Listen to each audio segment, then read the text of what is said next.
이전에 있었던 일입니다. 5월 5일 어린이날 동아일보 기자가 어떤 어린아이에게 물어봤어요. 어린이날을 맞이해서 내 소원이 무엇이냐? 네, 저는요 우리 엄마 아빠하고 같이 살았으면 좋겠어요. 그 말을 들은 충격받은 목사님이 권재도 목사님이라고 계시는데, 의외로 우리나라에도 엄마 아빠하고 같이 살지 못하는 가정들이 많이 있구나 하면서 그것에 대해서 영감을 받고 부부의 날을 제정했습니다. 부부의 날. 그래서 부부의 날 가운데 어느 날이 좋을까? 5월달 가정의 달인데 그 가운데서도 21일 둘이 하나가 되는 날 해서 5월 21일을 가정의 날, 가정 부부주일로 정했습니다. 그래서 한국교회에서 많은 교회가 5월 21일을 부부주일로 지킵니다. 저도 그것이 그 취지가 너무나 좋아서 마침 오늘이 5월 21일입니다. 여러분, 부부지간에 사는 가정들 가운데서 시간이 지날수록 보물처럼 더욱더 존귀하게 여기고 있는 가정이 있는 반면에 시간이 지날수록 처음에는 보물이었다가 시간이 지나면서 폐물이 되고 나중에 퇴물이 돼가지고 저 인간 어떻게 내가 버릴까, 그렇게 사는 가정들이 요즘 많이 있어요. 어저께는 신문을 보니까요, 이것도 잘못된 건데 일본에서 유행을 하고 있대요. 졸혼이라는 게 유행한답니다. 졸혼 들어보셨어요? 황혼, 이혼은 있는데 졸혼 뭐냐? 결혼을 졸업하자 이거예요. 새로운 풍자랍니다. 법적으로는 그대로 두고 헤어져서 사는 거, 이제 더 이상 너 같은 인간하고 지긋지긋해서 못 살겠다, 떨어져서 살자, 애들 시집장가 다 보내고 그렇게 살자 하면서 이혼을 하게 되면 법적인 문제, 비용 문제가 많으니까 서로 합의하에 결혼 생활을 졸업하자, 그러한 풍조가 있다는 것입니다. 그 유행이 한국에도 찾아오고 있대요. 참 불행합니다. 그렇죠? 여러분들 시간이 지날수록 여러분의 아내나 남편은 여러분에게 어떤 존재입니까? 저는 마누라 없이 못 살겠어요. 저 같은 경우는. 우리 남자들은 동의하지 않습니까? 얼굴 표정들 보니까는 대답은 안 하지만 다 그런 것 같아요.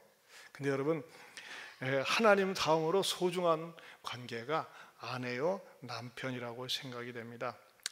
어느 날 가정들이 말이죠, 쫙 갈라서고 깨지려고 하는 징조 가운데 두 극단으로 나타납니다. 갑자기 남편에게 잘해주든지 아내에게 잘해주든지 서비스가 좋은 거예요.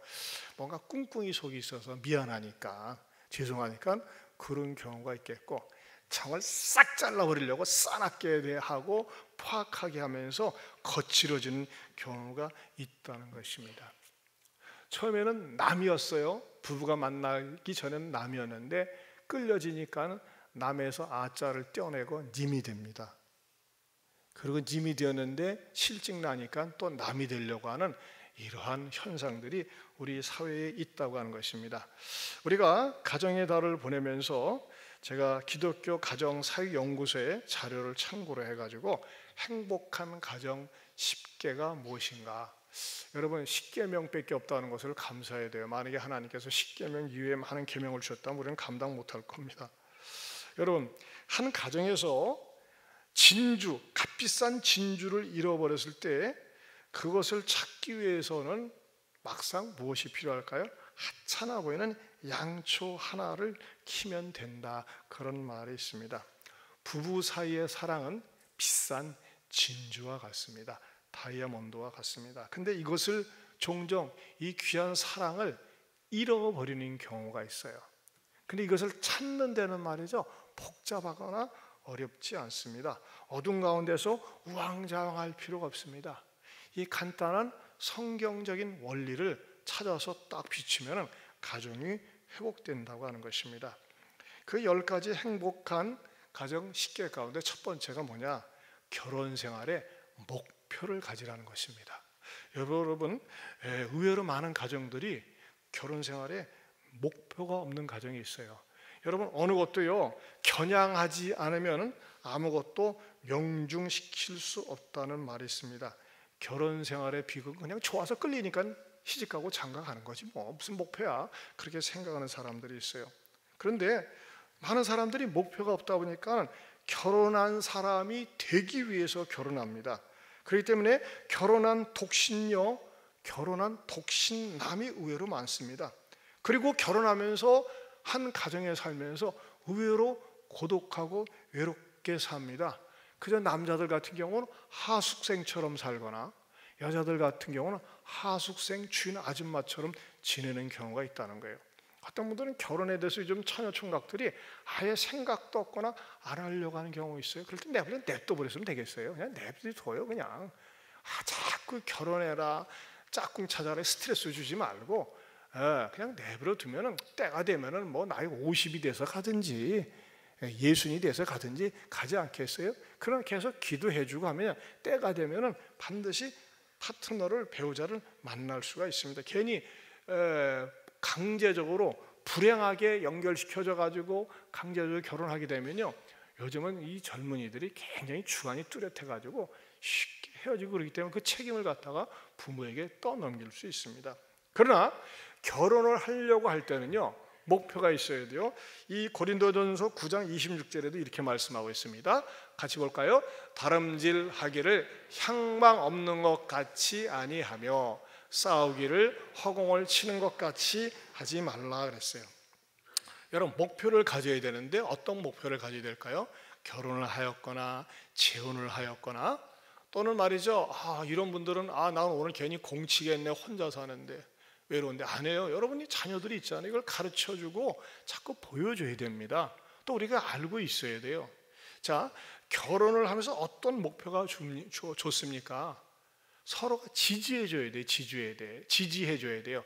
나는 외롭고 사람들은 내 편이 들지 않지만 당신은 내 편이야, 남편이 아니야 하면서 말이죠, 서로가 지지해 주는 겁니다. 그리고 바깥에서 살다 보면요 의외로 우리가 상처를 많이 받아요. 모욕을 당하기도 하고 어려움을 겪기도 하는데 가정 안에 들어오면, 아내를 만나고 남편을 만나면 뭐가 돼야 돼요? 서로가 대화를 나누면서 치유가 되어야 합니다. 치유.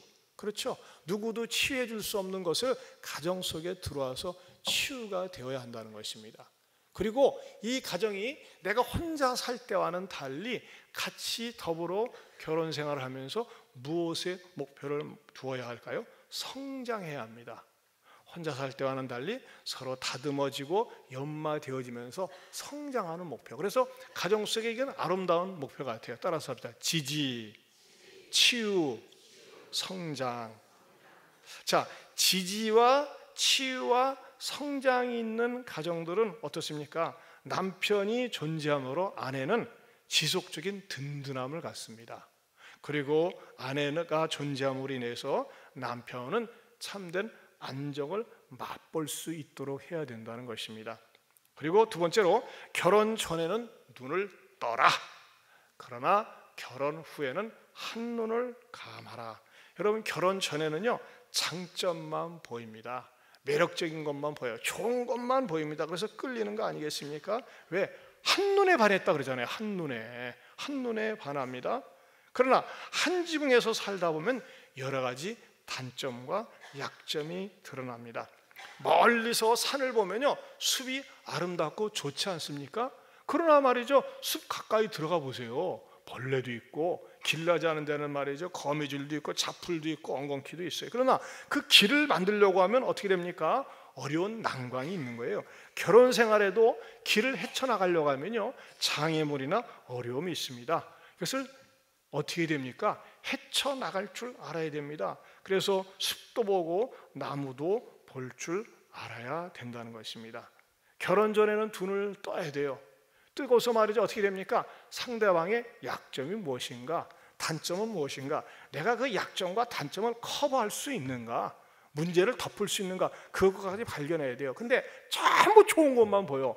그건 환상일 수가 있어요. 자꾸 겪으면서는 이게 결혼 주례하면서 니네들이 싸워본 적이 있냐 물어봅니다. 한 번도 없는데요. 좀 심각한데. 왜? 결혼하게 되면 싸우게 돼 있어요. 싸우면서 푸는 방법도 배워야 되는 거거든요. 자, 하나님께서 말이죠 아담을 깊이 잠들게 하셨어요. 그리고 갈빗대 한 개로 여자를 만들었어요. 자, 어디에 나와 있습니까? 21절에 보면요, 같이 봅니다.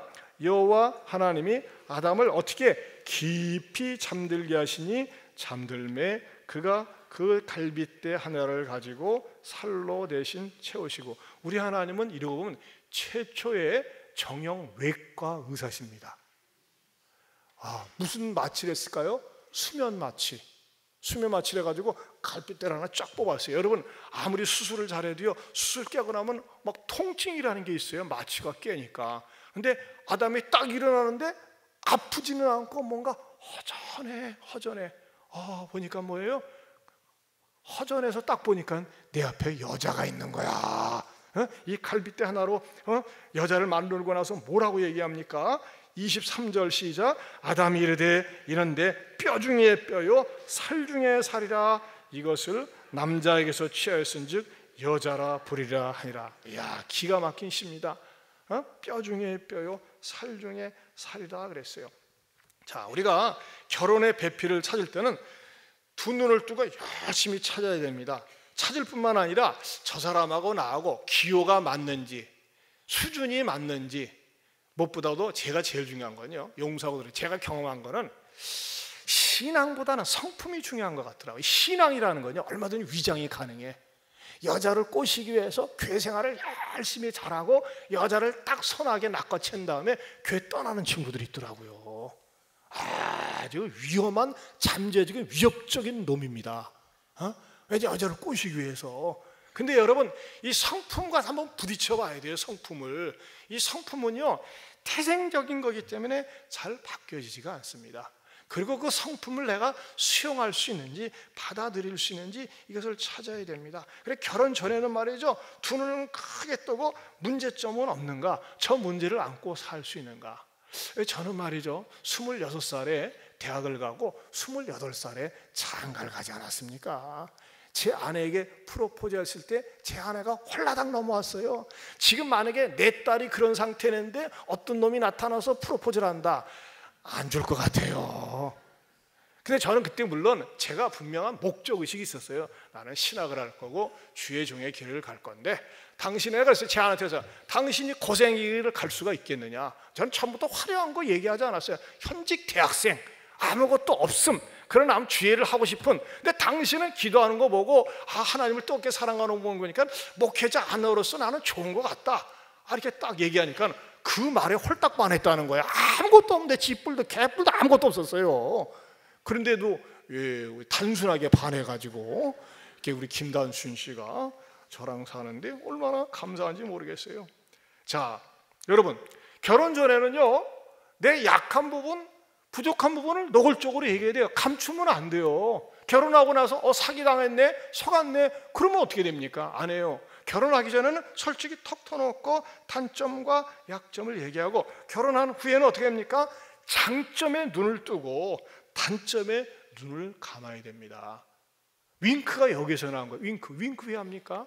단점은 안 보겠다는 거예요. 장점만 보겠다는 거예요. 근데 우리는 거꾸로 돼가지고 결혼 전에는 말이죠, 막 좋은 것만 실컷 봤다가 결혼은 아니네, 틀렸네. 여러분, 다른 것 때문에 좋아서 사는 거라니까요. 근데 또 다른 것 때문에 헤어지잖아요. 아니에요. 그것을 갖다가 결혼 전에는 신중 모드로 들어가서 잘 살펴보고, 결혼 후에는 오히려 말이죠, 한눈을 감고 약점과 단점을 커버하면서 사는 것이 행복한 결혼 생활이 될 수 있다는 겁니다. 세 번째로는 어떤 경우에도 비교하지 말고 비밀을 갖지 말라는 것입니다. 여러분, 이 세상에서 살면서 남자가 제일 굴욕감을 느끼는 거가 비교당할 때예요. 아니, 같은 동창치고 말이지, 당신은 왜 월급을 그것밖에 못 받아? 왜 그렇게 살아? 하면서 남자가 비교당할 때요, 살 맛을 잊어버려요. 그 앞집 아저씨는 차도 좋은 거 사고 말이지, 아주 잘 다니는데 당신은 왜 그 모양이야? 여러분, 이건요, 남자라 하여금 살지 말라는 것과 똑같습니다. 안 해요. 절대 비교하면 안 됩니다. 악마가 제일 좋아하는 게 비교의식이에요. 여러분, 여러분의 아내나 남편에 대해서 상품의식을 가지면 안 돼요. 상품은 돈을 주고 사는 거거든요. 돈을 주고 샀기 때문에 내가 누리려고 그래요. 아내나 남편에 대해서 걸작품 의식을 가져야 됩니다. 걸작품.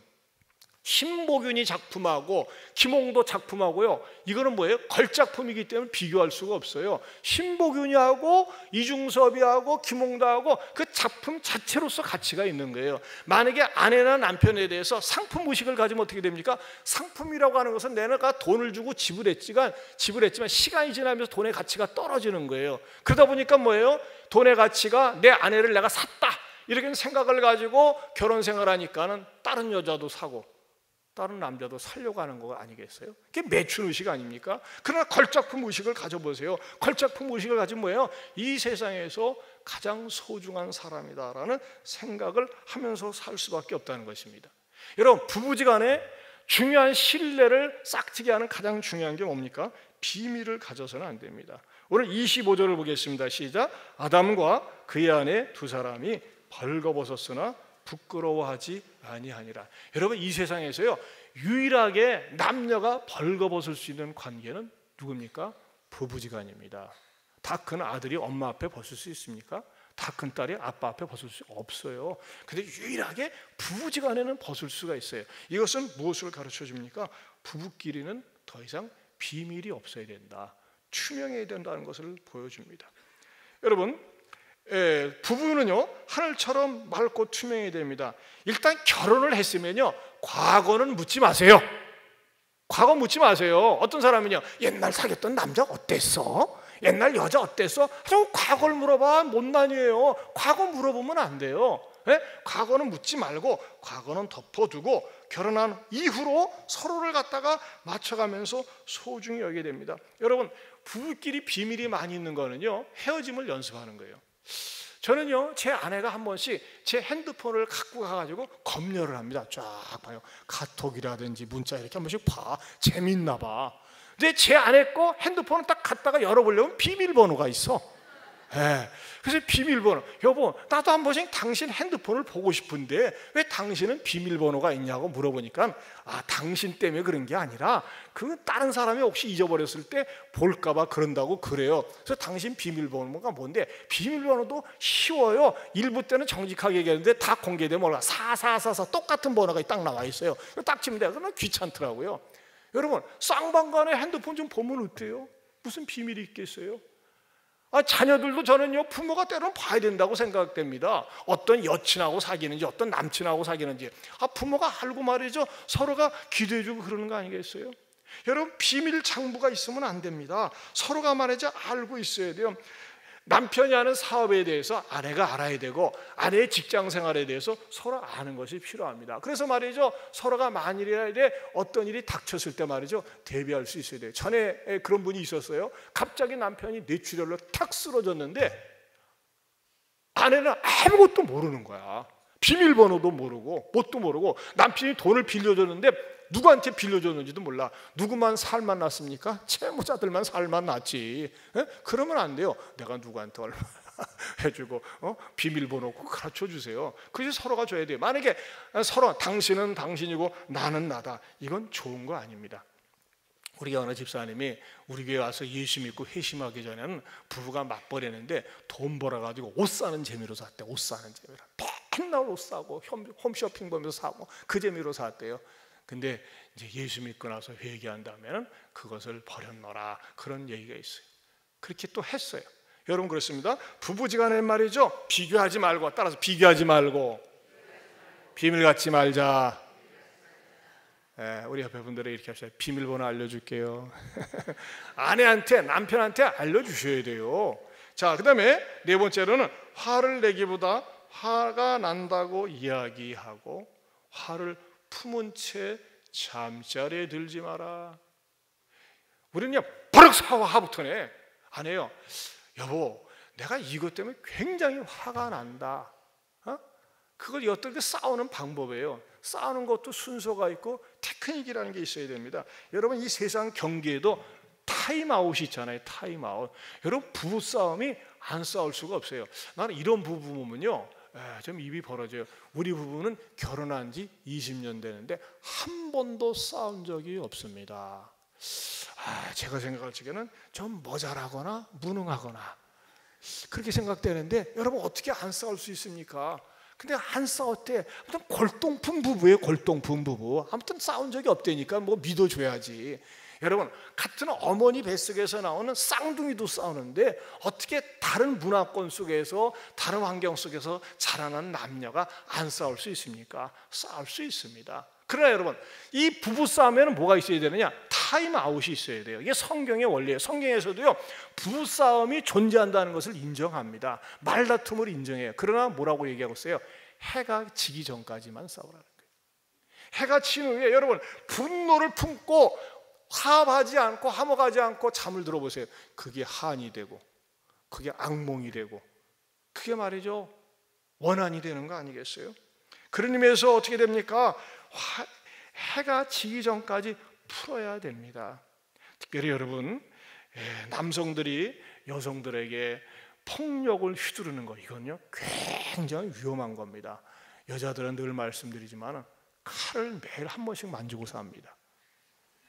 부엌에서 말이죠, 칼을 가지고 반찬을 썰고 물을 썰어요.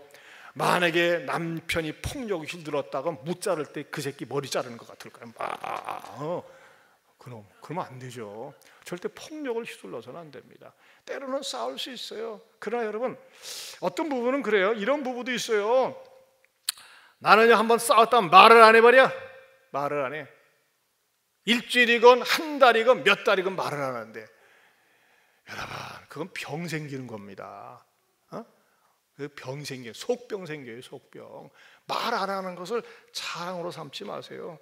만약에 부부싸움하고 나서 침묵 모드로 들어간다, 그것은요 무엇과 같은지 아세요? 생존을 위한 냉전입니다. 냉정 상태가 오래 보세요. 말을 하지 않아요.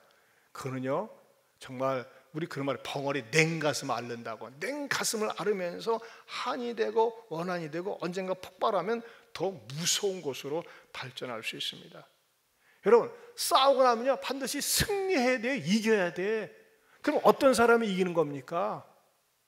사과할 줄 아는 사람이, 자기 마음을 다스리는 사람이 이기는 거예요. 자, 우리 잠언 16장 32절 보겠습니다. 시작. 노하기를 더디하는 자는 용사보다 낫고 자기 마음을 다스리는 자는 성을 빼앗는 자보다 나으니라. 뭐예요? 노하기를 더디하는 거예요. 그리고 자기 마음을 다스리는 거야. 한번 대판 싸웠지만은 여보 미안해. 내가 성질이 급해가지고 내 이놈은 성질이 잘 안 죽네. 성질이 더러워가지고 그런 것 같아 하면서 자기 자신을 갖다 이렇게 해보세요. 그러면요 훨씬 평화가 빨리 찾아오고 마음의 안정이 찾아옵니다. 그렇지 않고 내가 자존심이 있지, 내가 뭐라고 미안하다고 그래, 잘못했다고 그래 하면서 빡빡 우겨보세요. 갈수록 갈등의 골은 깊어지는 겁니다. 우리 한국 사람들이 사과하는 문화가 참 안 돼 있어요. 죄송합니다, 미안합니다, 내 탓입니다. 그래서 한때 천주교에서 말이죠, 내 탓이요 하면서 붙이고 다녔잖아요. 하도 내 탓이요 소리 안 하니까는. 그 어떤 사람은 신정되면서 왜 내 탓이라고 그러냐, 니 탓이요라고 붙이지, 그렇게 얘기하는 사람도 있어요. 아니었어요? 아니에요. 자꾸 내 탓입니다, 내가 부족해서 그렇죠. 그걸 내가 품고 있어 보세요. 내 마음에 빨리 평화가 찾아옵니다. 그 다음에 다섯 번째로는 마주보지 말고 같은 방향을 향해라. 여러분, 서로가 교육 환경이 잘하고 자라나온 환경과 문화가 다른데 자기가 가지고 있는 의견을 계속 주장해 보세요. 충돌밖에 일어나지 않습니다. 소위 치킨 싸움이라고 그러죠. 네가 질래, 내가 이길래, 내가 질까, 네가 이길래 하면서 말이죠. 싸움밖에 일어나지 않아요. 그러면서 서로를 쳐다볼 때 앞에서 보면 실망, 옆에서 보면 낭망, 뒤에서 보면 절망, 망망망해요. 망망망해. 여러분, 특별히 예수 믿는 사람들은요, 예수 믿는 사람들의 그 부부 속의 가정 속에 제3의 인격이 개입이 될 때 해결이 됩니다. 제3의 인격이 뭡니까? 그리스도의 인격이에요. 예수 그리스도가 그 가정의 주인 되어서 바라볼 때 어떻게 됩니까? 측은히 여기는 마음과 불쌍히 여기는 마음으로 쌍방향에서 바라볼 수 있는 것입니다. 그렇기 때문에 그리스도 중심으로 바라봐야 됩니다. 예수를 먼저 믿는 사람이, 오래 믿는 사람이 그리스도의 마음을 가지고 양보할 수 있어야 되고 자기를 내려놓을 수 있어야 됩니다. 이것은 일종의 수구리 정신 아니겠습니까? 여러분 살아보셔서 알지만 나이 먹었다고 인격이 성숙되는 거 아니더라고요. 나이 먹어도요, 나이값 못하는 사람 많이 있습니다. 뭐 저라고 큰 소리 치겠습니까? 저도 한 번씩 그런 말 들어요. 당신은 목사가 돼가지고 왜 나이값도 못하냐고. 나도 쪼다 같은 소리를 듣습니다. 그러나 자꾸 변화가 되어져 가는 거예요. 목사는 저렇게 좋은 설교만 하니까 성자 같겠다. 착각하지 마십시오. 저도 안 그렇습니다. 그러나 저는 제가요, 하나님 말씀의 은혜를 받으니까 저는 제 아내한테 잘하는 것 가운데 하나가, 미안해, 내가 실수했네, 그런 소리는 합니다. 그럼 빨리 풀어요. 왜 하느냐? 내가 평안하려고.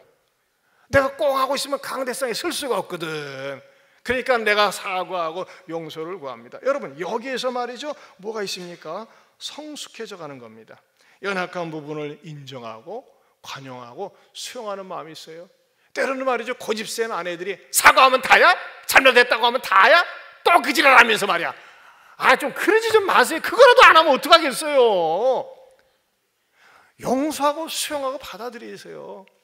어떤 사람은 막 그래요. 예수 믿는 것들이 말이지 사기치고 도둑질하고 나쁜 짓 혼자 다 하더라. 예수 믿는 것. 여러분, 그러나 그나마 그런 것들 없어 보세요. 이 사회가 뭐가 되겠어요?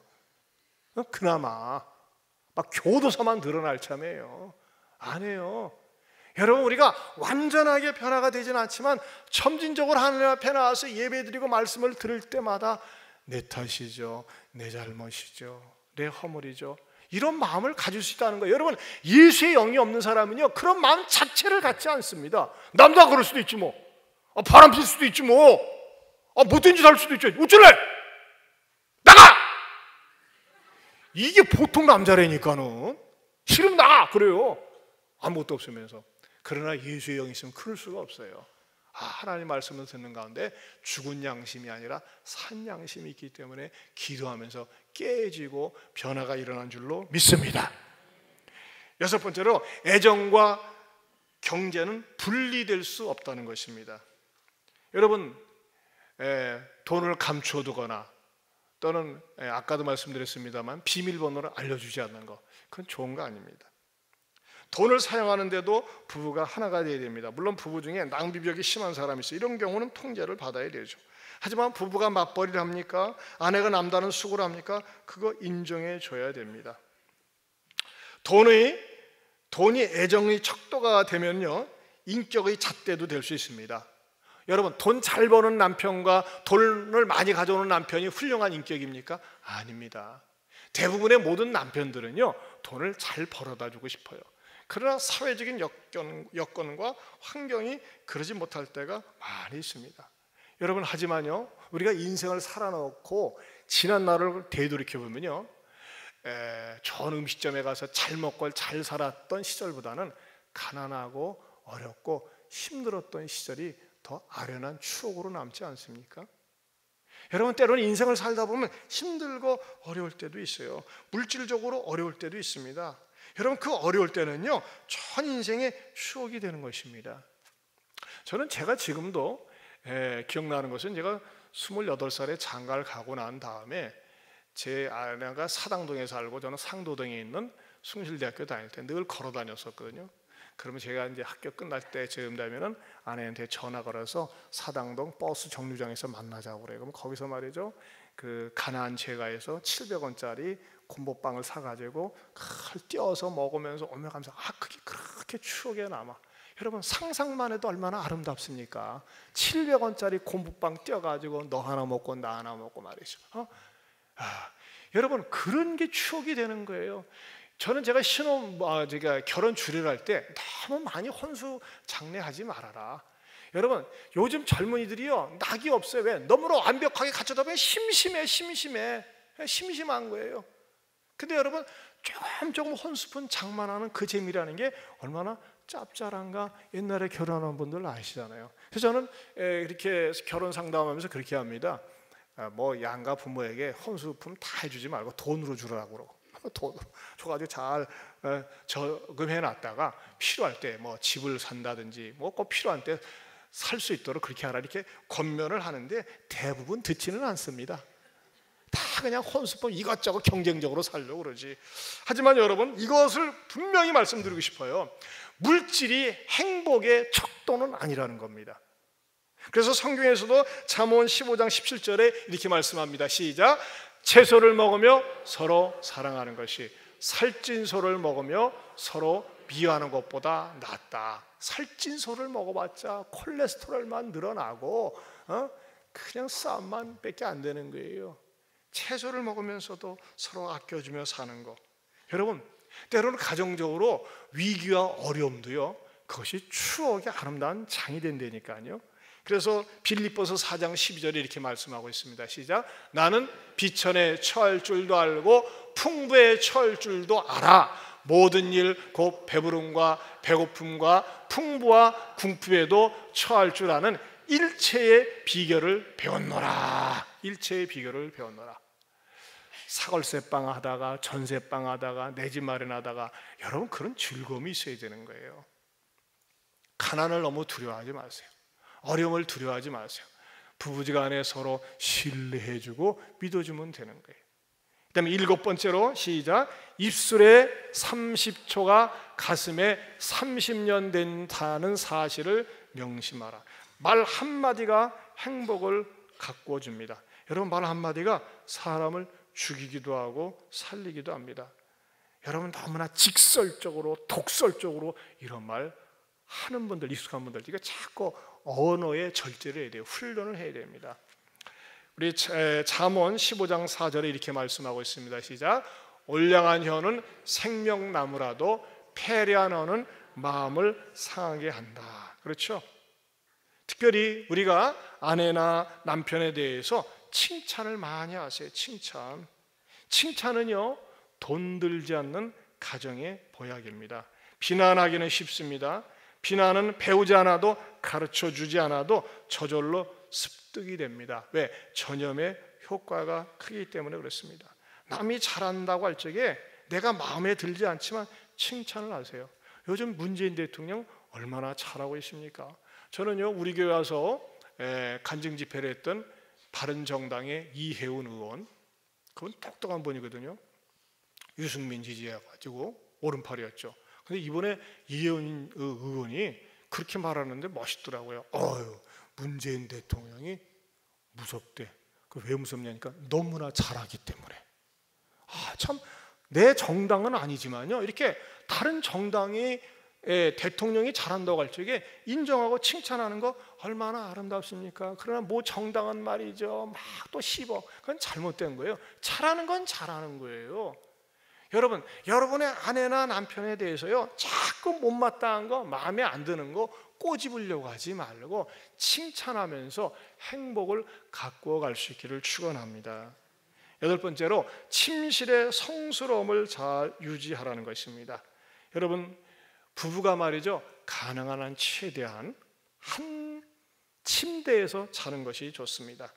종종 요즘 이 생활의 불균형 때문에 초저녁 잠이 많은 부인들이 일찍 자고, 또 남편들 가운데 늦게까지 텔레비전에서 장기, 바둑, 골프 뭐 이런 거 보고 늦게 자는 남편들도 있고, 또 거꾸로 아내들이 말이에요, 드라마 실컷 보다가 늦게 자는데 말이죠, 따로 각방 쓰는 부부 있어요. 그건 바람직하지 않습니다. 또 어떤 부인들은 너무나 경건해가지고 밤새 철야기도 한 다음에 내가 주님께 몸을 바치고 왔는데 어떻게 남편하고 자냐 하면서 떨어져 자는 부부 있어요. 그건 경건한 게 아니에요. 추악한 거예요. 세상에 한 남자와 한 여자가 같이 유일하게 잘 수 있는 것은 부부밖에 없는 것입니다. 김 집사님 꼭 같이 주무세요. 누군지 모르지만 여러분, 부부끼리 싸우더라도요, 침실에서 하루 1시간이라도 같이 자야 돼요. 때로는 불면증 때문에, 저도 떠오르는 말이죠, 불면증. 갑자기 어느 날, 오늘도 말이죠, 새벽 3시에 잠이 깼어요. 왜 잠이 깼냐면요, 꿈속에서 어느 집사님이 딱 나타나가지고, 목사님 이렇게 물품 많이 들어왔는데 이거 받은 사람이 또 받고 그러면 되겠습니까? 하면서 나한테 막 따지네. 작년에 그랬거든. 작년에 어떤 사람이 말이야, 3개를 계속 받아서, 그게 내가 새벽 3시 깨가지고 계속 고민되는 거야. 오늘도 받은 사람이 또 받고 가면 뭐 내가 어떻게 하지? 그래가지고 새벽 3시부터 기도를 했어요. 하나님, 이거 어떻게 하면 좋습니까? 해가지고 우리 준비원한테 물어봤더니 오늘은 그것에 대해서 잘 이렇게 조정을 했다고 그러더라고요. 그래가지고 아내하고 자다 말고 뚝 떨어져가지고 따로 잤어요. 그거는 뭐 제가 이제 꿈속에서 악몽을 꿔가지고 내가 그 집사님이 어느 집사님인지 알아요. 나한테 막 눈을 부라리고 말이지 나한테 그러는 거야. 근데 내가 그 꿈에서 본 거기 때문에 그 집사님 얘기하지는 않겠어요. 이 자리는 없는데. 아홉 번째로 서로를 격려하며 신바람 나게 하라. 서로 격려하세요. 여러분 오늘 체육대회 다 좀 오세요. 여러분 같이 어울려서, 여러분 아까도 말씀드린 익산고등학교 명문고등학교예요. 노무현 대통령이 칭찬하는 고등학교. 이럴 때 가보지 언제 가보겠어요. 우리게 그 영재 선생님 수학 선생님이는데 초청을 해가지고 우리 학교 좀 한번 써주세요 그랬어요. 참, 그런데 가서 들러보기도 하고, 그 이사장 되시는 분이 지승용 이사장인데 200억을 투자했어요. 나는요 대한민국의 사립고등학교 출신 가운데 그렇게 어마어마하게 투자하면서 거기 교장이나 교구가 전부 자기하고 관계된 사람 한 사람도 없어요. 보통 이사장 정도 되면요 내 친인척 심어놓는다든지 그러잖아요. 야, 그렇게 깨끗한 고등학교 없더라고. 야, 진짜 멋있는 고등학교예요. 아낌없이 투자를 하는 거예요. 대한민국의 사립고등학교가 다 이러면 얼마나 좋을까. 우리 익산에 있다는 게 얼마나 자랑스러운지 몰라요. 여러분들 같이 어울려서 보시고 말이죠. 또 우리 교회에서 또 장학금도 주고 그러니까 그렇게 좋아하시고 그러셨어요. 여러분 어쨌든지 간에 와서 애들부터 어른까지 다 같이 어울려가지고 같이 박수치고 즐거워하고 또 경품 당첨되고 막 소리 지르면서 기뻐하면서 즐거운 축제가 될 수 있길 바랍니다. 오늘 예배 마친 다음에 어디 가시겠어요? 가봤자 해 아래 선한 것이 없어요. 같이 격려하면서 어울릴 수 있기를 축원합니다. 여러분 가정은요 충전소가 돼야 돼요. 우리가 스마트폰을 다 쓰면은 배터리가 방전되지 않습니까? 딱 꽂으면 다시 충전되는 것처럼 어떻게 됩니까? 가정에 두르면 충전이 돼야 돼요. 충전. 어떻게 해요? 지지를 받고 치유가 되고 또 회복이 되고 성장하는 그런 가정들이 될 수 있기를 축원합니다. 열 번째로 기도로 하루를 열고 기도로 하루를 닫으라는 것입니다. 아침에 눈을 뜨자마자 하나님 새 생명 주심을 감사합니다. 좋은 아내 주심을 감사합니다. 남편 주심을 감사합니다. 이런 가정 주심을 감사합니다. 여러분 무엇보다도 말이죠, 스킨십을 자주 해야 돼요. 나이 들수록. 특별히 말이죠, 이런 스킨십은 아름다운 겁니다. 일주일에 매일 할 수 있다면 더 좋지만 일주일에 한두 번은 꼭 손을 잡고 같이 기도해 주고 끌어안고 기도해 주는 거예요. 부모가 아이를 끌어안고 기도해 주는 거. 여러분 이 사랑의 체온 못지않게 기도해 주면서 손을 잡고 끌어주는 것은요 거룩한 끌어안음입니다. 영적인 체온을 나누는 것입니다. 그래서 여러분의 가정을 다른 사람들이 보고 부러워하고 따라가고 싶고 배우고 싶은 행복한 가정들이 될 수 있기를 축원합니다. 축원합니다.